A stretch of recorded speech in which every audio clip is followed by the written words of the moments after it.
రాష్ట్రంలో తాగు సాగుకు అవసరమైన నీటిని అన్ని ప్రాంతాలకు అందించే విధంగా ఏర్పాటు చేసిన ప్రాజెక్టులు ఇప్పటికే చాలా వరకు పూర్తయి అందుబాటులోకి వచ్చాయి. కానీ ఉమ్మడి నిజామాబాద్ జిల్లాకు ఎంతో కీలకమైన ముఖ్యంగా రూరల్ ప్రాంత ప్రజలకు వరప్రదాయనిగా మారనున్న మంచిప్ప రిజర్వాయర్ మాత్రం అటకెక్కింది.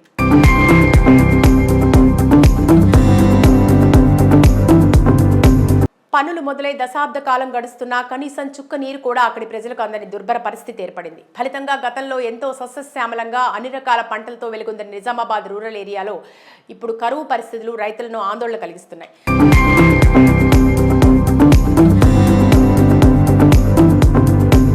అసలు మంచిప్ప రిజర్వాయర్కు మోక్షం లభించడం లేదు. ప్రభుత్వాలు మారినా కొత్త అధికారులు వచ్చినా ఎందుకు ముందడుగు పడటం లేదు? అసలు మంచిప్ప రిజర్వాయర్ ప్రాజెక్ట్ డిజైన్ సరైన పద్ధతిలో ఉందా? ఆ వివరాలు ఒకసారి పరిశీలిద్దాం.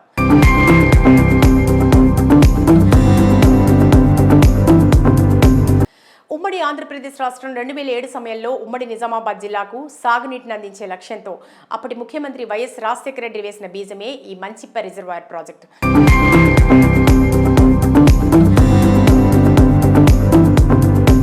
సుమారు 4.5 లక్షల ఎకరాలకు సాగునీరు అందించేందుకు ఉమ్మడి రాష్ట్రంలో ప్రాణహిత చేవెళ్ల పథకం కింద 20, 21, 22 ప్యాకేజీల నిర్మాణ పనులను మొదలుపెట్టారు.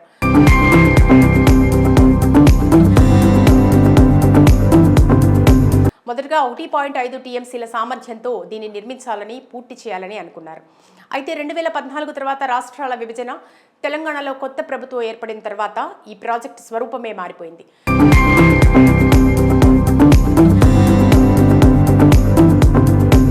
రాష్ట్రం ఏర్పడిన తర్వాత టీఆర్ఎస్ ప్రభుత్వం ప్రాజెక్టులు రివిజన్ చేసి ఈ ప్యాకేజీ పనులను ప్రాణహిత చేవెళ్ల పథకం బదులుగా కొత్తగా రూపకల్పన చేసిన కాళేశ్వరం పథకంలో కలిపారు.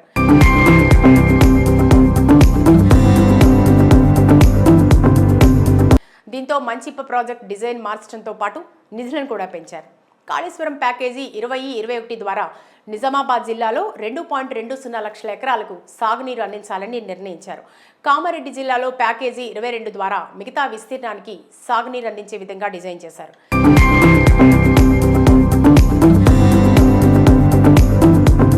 జిల్లాలోని నవీపేట మండలం బీనోలు నుంచి సొరంగ మార్గాల ద్వారా సారంగపూర్, మంచిప్ప వరకు నీటిని సరఫరా చేసే విధంగా సొరంగాల పనులను పూర్తి చేశారు.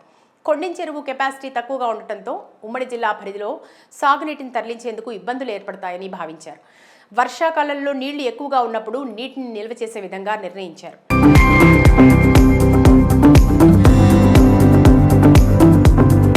మంచిప్ప, కొండెం చెరువులను కలిపి రిజర్వాయర్గా నిర్మాణం చేసేందుకు డిజైన్ మార్పులు చేశారు. ఈ మంచిప్ప చెరువును రిజర్వాయర్గా మార్చడంతో పాటు ఎత్తు పెంచి 3.5 టీఎంసీల నీటిని నిల్వ చేసే విధంగా డిజైన్ చేశారు.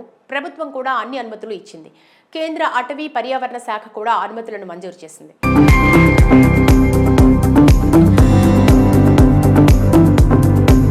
అయితే ఇక్కడే అసలు సమస్య మొదలైంది. గతంలో ఉన్న ప్రాజెక్ట్ డిజైన్ కాస్త మారటంతో 1.5 టీఎంసీల సామర్థ్యం కాస్త 3.5 టీఎంసీలకు పెంచడం ప్రజాగ్రహానికి కారణమైంది. కొత్తగా చేసిన డిజైన్ వల్ల ముంపునకు గురయ్యే గ్రామాల నుంచి నిరసన వెల్లువెత్తుతోంది. ఆ గ్రామాలకు చెందిన రైతులు సుమారు 1400 ఎకరాల వరకు భూములు, ఇళ్లను కోల్పోతుండటంతో వారు నిరసనలకు దిగారు.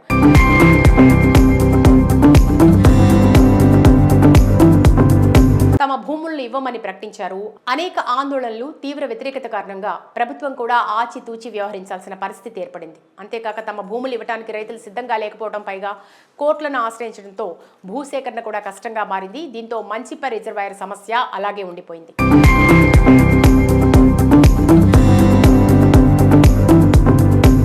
అయితే నిజామాబాద్ రూరల్ ఏరియాకు అత్యంత కీలకమైన ఈ ప్రాజెక్టు పూర్తి కాకపోవడం అక్కడి అనేక గ్రామాల రైతులకు శాపంగా మారింది.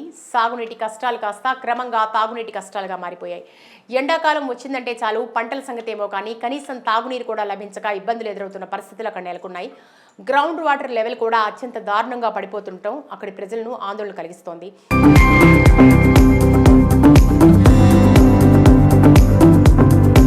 ఒకప్పుడు 150 అడుగుల బోరులోనే పుష్కలంగా నీరు లభించిన ఆ ప్రాంతాల్లో ఇప్పుడు 800 అడుగుల లోతు బోర్లు వేసినా కూడా నీటి చుక్క దొరకక కుదేలవుతున్నారు. ఇది ఇలానే కొనసాగితే రాను రాను తాగునీటి కష్టాలు మరింత ఎక్కువై దుర్భరమైన పరిస్థితులు వస్తాయంటూ అక్కడ రైతులు ఆందోళన వ్యక్తం చేస్తున్నారు.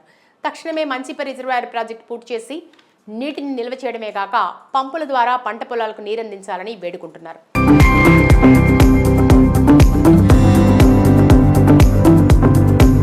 ఇదిలా ఉంటే ఈ ప్రాజెక్టు పనులకు సంబంధించి గత ప్రభుత్వంలోనే పూర్తి చేసే విధంగా ఎప్పటికప్పుడు అప్పటి మంత్రి Prashanth Reddy, rural MLA Bajireddy Govardhan, Armur MLA Jeevan Reddy అనేక సమీక్షలు నిర్వహించారు. పనులు కొనసాగే విధంగా ఏర్పడ్డ అడ్డంకులను తొలగించే ప్రయత్నాలు చేసినా అది పూర్తి స్థాయిలో ఫలించలేదు. అయితే ప్రస్తుతం తెలంగాణలో కాంగ్రెస్ ప్రభుత్వం ఏర్పడటం, నిజామాబాద్ రూరల్ ఎమ్మెల్యేగా భూపతి రెడ్డి ఎన్నికవడం కొంత సానుకూల అంశంగా రైతులు భావిస్తున్నారు.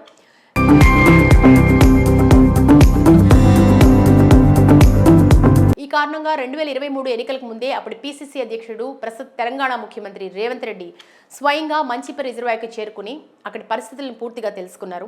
ప్రాజెక్టు పూర్తి చేయడానికి అన్ని రకాల ప్రయత్నాలు చేస్తామని కూడా హామీ ఇచ్చారు.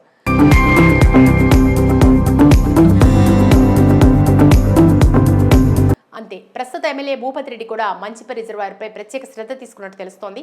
మరి చూడాలి, మరి దశాబ్ద కాలంగా ప్రారంభోత్సవానికి నోచుకొని మంచిప రిజర్వాయర్ని ఎప్పుడు పూర్తి చేస్తారు, రూరల్ ప్రజల దాహార్తి ఎప్పుడు తీరుస్తారు అనేది.